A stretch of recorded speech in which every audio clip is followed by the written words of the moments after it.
Hello everyone, good morning. Monika বলতে স্বাগত Monika TV ব্লগে। তোমরা ব্লগটি দেখতে থাকো, আশা করি তোমাদের খুব ভালো লাগবে। এখন আমি রান্না করছি, সেগুলো তোমাদের সাথে শেয়ার করছি, তোমরা দেখতে থাকো। এই দেখো, রান্না করতে করতে ছাদে এসেছিলাম, জামা কাপড় কেচেছি সেগুলো মেলতে, আর তোমাদের গোলাপ গাছগুলো দেখালাম কত ফুল ফুটেছে। আর এদিকে দেখো, এত জামা কাপড় কেচেছি, সবই হাতেই কেচেছি, ওয়াশিং মেশিনে দিইনি, কারণ মাঝে মাঝে ইচ্ছা করে কি যেহেতু হাতে কাচি। আর এদিকে দেখো, রান্না করেছি ফুলকপি ভাজা, আর এইদিকে আলু পেঁয়াজকলি ভাজা মানে বসিয়েছি, ঢেকে দিয়েছি। আর বাটা মাছগুলো এখন ভেজে নেবো। বাটা মাছ অল্প করে নিয়েছি, কারণ বাটা মাছ আবার আমার ছেলে খায় না। বাটা মাছ মানে খায় না বলতে কি, মাঝে মাঝে দুই একটা খায়, আবার মাঝে মাঝে বলে খাবেই না।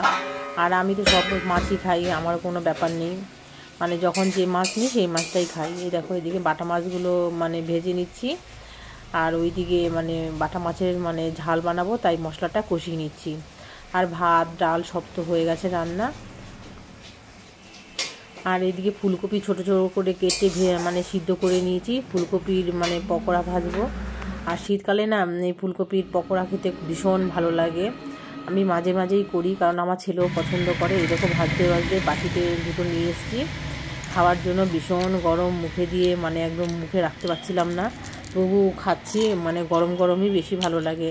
রান্না করতে করতে ঘরে চলে আসলাম, মানে যেই কাপড় পরেছিলাম বিয়েতে সেই কাপড়গুলো সব মেলো হয়ে পড়ে আছে। বউ ভাতে পড়ে গেছিলাম।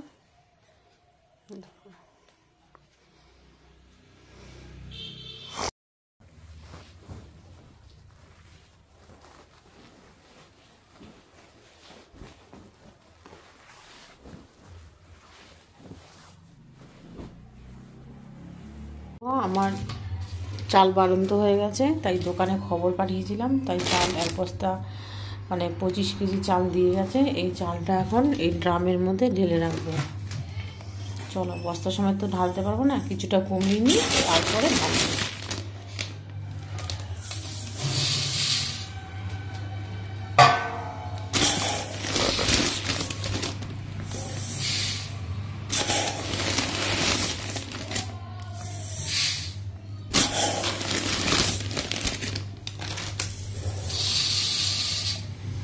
দেখো, চাল ঢালতে ঢালতে এদিকে ডিম আর আলু আর মানে মটরশুঁটি দিয়ে ভালো করে মশলাটা কষিয়ে নিচ্ছি। ডিমের ঝোলও রান্না করব, কারণ আমার মানে বাটা মাছ শুধু রান্না করলে খাবে না, তাই জন্য দেখো এদিকে মানে ডিম আলু কষিয়ে নিচ্ছি।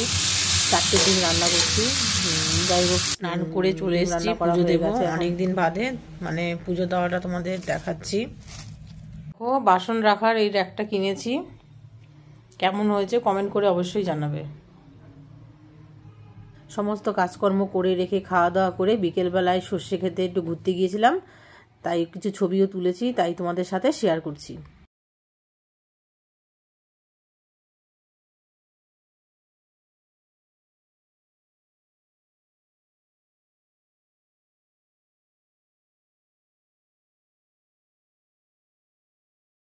তোমাদের যদি ভিডিওটা ভালো লাগে তাহলে like comment share and subscribe করে দিও।